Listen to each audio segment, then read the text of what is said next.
नमस्कार दोस्तों। पहले प्रदेश को माफियाओं से खतरा था और माफियाओं को प्रदेश से खतरा है। ये शब्द हैं बाबा बुलडोजर के। ये शब्द वो तमाचा है जो उन लोगों के मुंह पर जाकर पड़ा है जो लगातार ये बातें कर रहे थे, शोक जता रहे थे अतीक अहमद और अशरफ अहमद की मौत के बाद।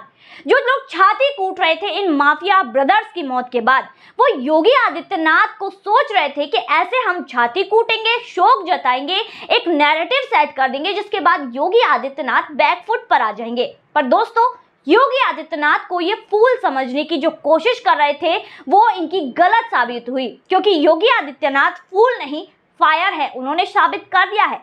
माफियाओं की पूरी लिस्ट जारी की गई है कि कौन कौन से शहर में कौन कौन से माफिया हैं जिनका खौफ खत्म करना है। जी हाँ दोस्तों, वाराणसी हो, गोरखपुर हो, प्रयागराज हो या फिर गौतम बुद्ध नगर यानी कि नोएडा हो, तो इन सभी में माफियाओं की लिस्ट जारी कर दी गई है, जिसके बाद इनके खौफ के खात्मे की शुरुआत योगी आदित्यनाथ ने कर दी है। लगातार ये राजनेता हो या फिर धर्म गुरु हो, इनके द्वारा एक ही बात कही जा रही थी कि अतीक अहमद एक मुस्लिम था इसलिए मार दिया। लगातार इनका समर्थन किया जा रहा था। जो लोग ये सारी चीजें फैला रहे थे, जो छाती कूट रहे थे, जो शोक जाहिर कर रहे थे। अब धर्म गुरु की ही बात कर लीजिए। धर्म गुरुओं में एक वो रीछ जैसी शक्ल का और दूसरा लोमड़ी जैसी शक्ल का, जो अपने आप को धर्म गुरु बताते हैं, लगातार ये नैरेटिव सेट कर रहे थे।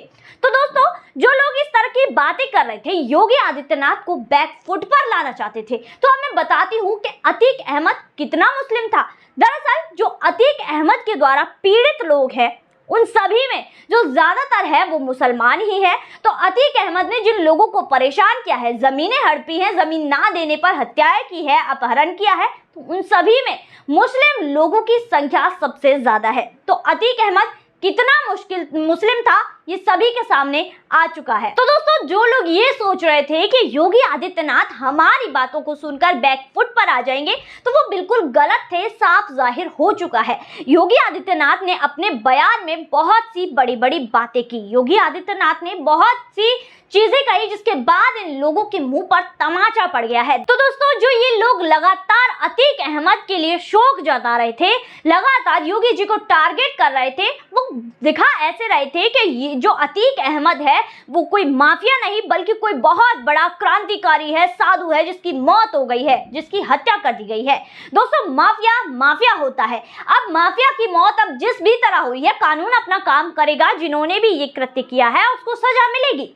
पर असलियत यही है कि अतीक अहमद और अशरफ अहमद एक माफिया थे जिन्होंने कितने घरों को उजाड़ा था और उनकी मौत के बाद ये लगातार शोक जता रहे हैं। तो दोस्तों, जिस तरह ये लोग छाती पीट रहे हैं माफिया ब्रदर्स की मौत के बाद, ये दिखा ऐसे रहे हैं कि जैसे किसी क्रांतिकारी की या फिर किसी साधु की मौत हो गई हो, जबकि ये लगातार ये जानते हैं कि वो एक बहुत बड़ा माफिया था जिसने कितने ही घर के दियों को बुझाया था। लगातार ये खबरें भी आ रही थी कि उसके आईएसआई और इसके अलावा पाकिस्तान के लश्कर-ए-तैयबा से संबंध थे, पर इस बात पर किसी ने भी चिंता नहीं जताई। लगातार यही बातें कर रहे हैं। उसकी मौत से पहले भी इस बात का पता लग चुका था कि उसके आईएसआई और लश्कर-ए-तैयबा से संबंध थे। लगातार ये भी पता चला था कि पाकिस्तान से हथियार अतीक अहमद के पास आते हैं। अतीक अहमद के पूरे संबंध पाकिस्तान के आतंकवादियों से है। तो वो देश के लिए कितना बड़ा खतरा था। पर किसी भी नेता ने, किसी भी राजनेता ने, किसी भी धर्म गुरु ने इस बात पर चिंता नहीं जताई। लगातार वो इसकी मौत के बाद छाती पीट रहे हैं और विरोध प्रदर्शन कर रहे हैं, लगातार शोक मना रहे हैं और योगी आदित्यनाथ को टारगेट कर रहे हैं, उन्हें भला बुरा बोल रहे हैं। पर दोस्तों, सवालों की झड़ी यहीं पर खत्म नहीं होती। एक समय वो था जब ओसामा बिन लादेन के लिए ओसामा जी इस्तेमाल किया गया था। वहीं दूसरी तरफ आज भी एक ऐसा नेता है जिसने अतीक अहमद के लिए अतीक जी इस्तेमाल किया है। जनता की नजरों में तो योगी आदित्यनाथ ने अतीक को अतिकवा या फिर अत्तू बना दिया है, जिसकी कोई भी इज्जत नहीं है। वो माफिया है और देश का जो लोगों का गुनहगार है। पर यहाँ पर एक नेता है जिनका नाम है तेजस्वी यादव। वो अतीक अहमद को अतीक जी बता रहे हैं। वाह भाई वाह। यहाँ पर क्रांतिकारियों के लिए लगातार उन्हें टारगेट किया जाता है और बोला जाता है कि मैं सावरकर नहीं हूं, इस तरह की बातें की जाती है।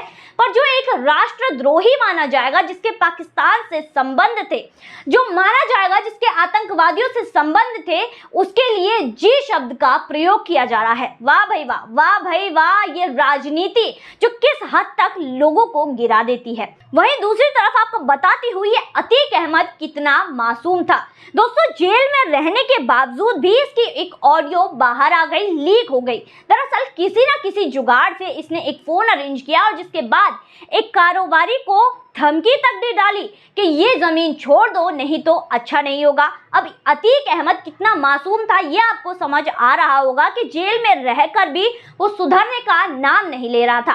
तो लगातार अब ये जो माफिया है, इनके खौफ के खात्मे की जो शुरुआत योगी आदित्यनाथ ने की है, जिस तरह एक सड़क को बनाने में लिख दिया जाता है कि वर्क इन प्रोग्रेस, उसी तरह अब इस खौफ के खात्मे में वर्क इन प्रोग्रेस ही है। लगातार यहाँ पर मुहिम चलाई जा रही है और ये लिस्ट जारी कर दी गई है जिसमें खौफ के खात्मे की शुरुआत होनी शुरू हो गई है। वही दोस्तों बताओ, शाहिस्ता परवीन जो अतीक अहमद की पत्नी है, लगातार उसके जेल जाने के बाद अतीक अहमद के कारोबार को संभाल रही थी, गुनाह के कारोबार को संभाल रही थी, हम ये कह सकते हैं।